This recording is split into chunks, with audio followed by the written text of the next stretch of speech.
আসসালামু আলাইকুম। আজ সকাল থেকে নিয়ে সাকিব আল হাসানকে নিয়ে কথাবার্তা হচ্ছে। তিনি নাকি একটা দর্শক বা ভক্তকে তিনি মারতে গিয়েছেন।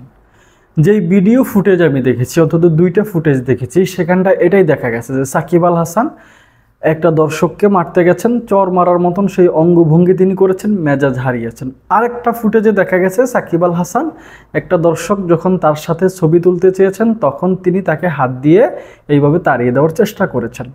এই ঘটনাকে কেন্দ্র করে যখন সারা বাংলাদেশে এটা ভাইরাল হয়ে গেছে যে সাকিব আল হাসান দর্শক মারতে গেছেন, তখন আমি এই আলোচনাটা একটা পাশে রেখে আমি বিনয়ের সাথে বলতে চাই, যারা ওইখানটায় ছিল বা অরিজিনাল ভিডিও ফুটেজ যেটা, তার আগে যেই অংশটুকু সারা দেশের মানুষকে দেখানো হয়েছে, সেই অংশটুকুর আগের অংশটুকু বাংলাদেশি মিডিয়া বা যারা ওইখানটায় ছিল, বিশেষ করে মূল মিডিয়া কাভারেজ যারা করে বা টিভি চ্যানেল থেকে যারা সেখানটায় থাকেন, যে সাংবাদিক ভাইরা থাকেন, তারা কেন ওই ওই যখন সাকিব মেজাজ হারিয়েছেন তার আগের অংশটুকু দেখালো না?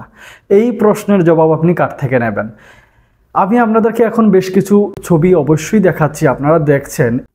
এই চারটা ছবি যদি আপনারা দেখেন, এখানটায় স্পষ্টত দেখা যাচ্ছে, আমি আমার এক কাছের এক মানুষের কাছ থেকে জানতে পেরেছি, যখন সাকিব আল হাসান ওই দুই দলের কোচ মোহাম্মদ সালাউদ্দিন এবং সোহেল ইসলাম, এই দুই দলের কোচের সাথে যখন ম্যাচটা বৃষ্টির কারণে শুরু হতে দেরি হচ্ছে, তখন যখন কথা বলছেন, কথা বলার সময় একজন দর্শক তিনি মাঠে ঢুকে গেছেন এবং সাকিবের সাথে তিনি ছবি তুলতে চেয়েছেন। সাকিবের সাথে ছবি তুলতে চাওয়ার কারণে সাকিব আল হাসান নিষেধ করেছেন, বারংবার নিষেধ করেছেন। অন্তত তিনবার তিনি মৌখিক এবং তার ইশারা ইঙ্গিতে তিনি বুঝিয়েছেন যে তিনবার, একবার নয় তিনবার সাকিব আল হাসান বুঝিয়েছেন এই মুহূর্তে ছবি তোলা সম্ভব না বা সাকিব আল হাসান ছবি তুলতে চাচ্ছেন না। সেই ক্ষেত্রেও তারপরেও ওই দর্শক আরো বেপরোয়া হয়ে যখন সাকিব আল হাসানের সাথে ছবি তুলতে গিয়ে সাকিবকে বিরক্ত করে তুলেছে, তখনই সাকিব আল হাসান সেই দর্শককে দূরে সরিয়ে দিয়েছেন।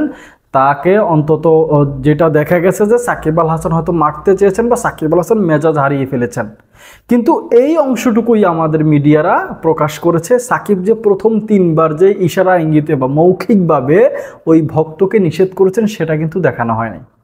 এইটা গেছে একটা ঘটনা। আরেকটা ঘটনা, সাকিব আল হাসান যখন মাঠ থেকে এই বাস থেকে নেমে যখন মাঠে আসছিলেন, সেখানটা অনেক মানুষ ছিল, অনেক দর্শক ছিল, তাদের মধ্য থেকে অনেকে ছবি তুলতে চেয়েছেন, সাকিব আল হাসান সেটাও নিষেধ করছেন। শেষ পর্যন্ত একটা দর্শককে তিনি হাত দিয়ে তাড়িয়ে দেওয়ার চেষ্টা করেছেন, সেই ফুটেজটাও প্রচার করা হয়েছে, সেই ফুটেজটাও কিন্তু ভাইরাল হয়ে গেছে।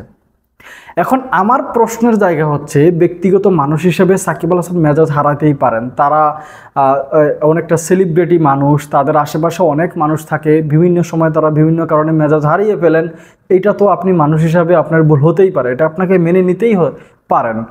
কিন্তু প্রশ্নের জায়গাটা হচ্ছে, আমরা সাধারণ দর্শক হিসাবে যখন আমাদের আইডল যারা থাকেন, আমরা যাদেরকে সাপোর্ট করি, তারা যদি আমাদেরকে নিষেধ করে, আমাদেরকে না করে, ওই নাটাকে হা বানানো পর্যন্ত আমরা কেন অপেক্ষা করতে পারি না?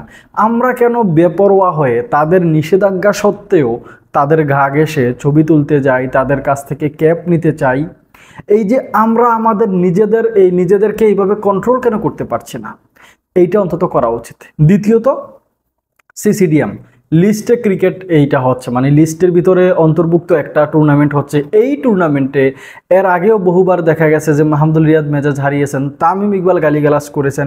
আজকে দেখা গেল সাকিব আল হাসান ওই যে দর্শকদেরকে তাড়িয়ে দেওয়ার চেষ্টা করছেন, আরেকজনকে মারতে যাচ্ছেন, মেজাজ হারিয়ে ফেলেছেন। এই বিষয়গুলো কিন্তু অ্যালার্মিং বিষয়।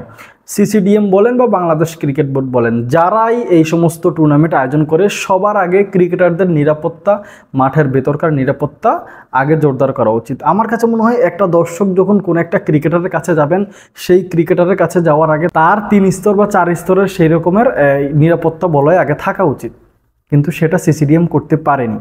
এটা একটা অ্যালার্মিং বিষয়। এই বিষয়টা নিয়ে আমার কাছে মনে হয় বাংলাদেশ ক্রিকেট বোর্ডকে ভাবতে হবে, কারণ বড় ধরনের কোনো ঘটনা ঘটার আগে যদি বিসিবি এগুলো করতে না পারে, বড় ধরনের ঘটনা ঘটে যেতে পারে। মাহমুদুল্লাহর সাথে এমন হয়, মুশফিকের সাথে এমন হয়, সাকিব আল হাসানের সাথে এমন হয়, বারংবার সাকিবের সাথে এমনটা কিন্তু হয়েছে। তো মূল কথা যেটা, বটম লাইন যেটা, সেটা হলো কোনো কিছু প্রচার করার আগে সম্পূর্ণটা প্রচার করা উচিত, এবং তারাও তো মানুষ, যাদেরকে আমরা বিরক্ত করতে যাই, যারা আমাদেরকে নিষেধাজ্ঞা দেওয়া সত্ত্বেও, না বলা সত্ত্বেও তাদের কাছে আমরা ছবি তুলতে যাই, সেই বিষয়গুলো আমাদের মাথায় রাখা উচিত। পাশাপাশি সিসিডিএমের পক্ষ থেকে বা বিসিবির পক্ষ থেকে এই ধরনের টুর্নামেন্টে নিরাপত্তা বলয় রাখা উচিত। ভালো থাকবেন, সুস্থ থাকবেন, আল্লাহ হাফেজ।